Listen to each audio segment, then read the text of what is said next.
Dua orang tu tolak mak ayah je tak boleh buat.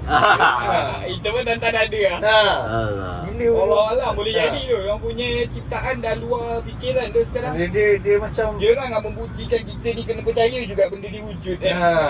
Dia boleh wujudkan apa-apa pun. teknologi dia orang agak Jangan cabar. melampaui batas lah. Yes, Ni yes. lah lagi-lagi dengan US apa semua ni. Ha. Yang tunggu masa ni. Tapi kalau Bukan tunggu dah gone lah US.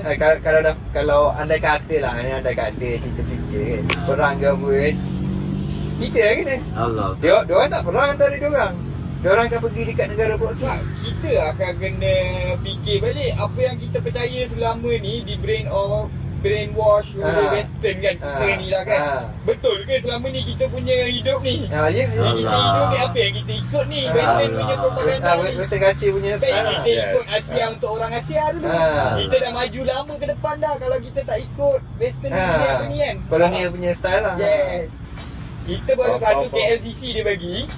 Kat China dah berapa banyak mengalahkan KLCC sebenarnya betul, kita tak betul. nampak pun dia tak tunjuk dah. Dia tak tunjuk, banyak tak tunjuk. Sebab kita lagi tak nampak. Media pun no control kan. Media dia control, lagi satu dia kan negara komunis ya. Betul. Sebab tu kita tak nampak kemajuan dia. Sebenarnya banyak dia yang dah kita tahu. ketinggalan, kita dah ketinggalan lah.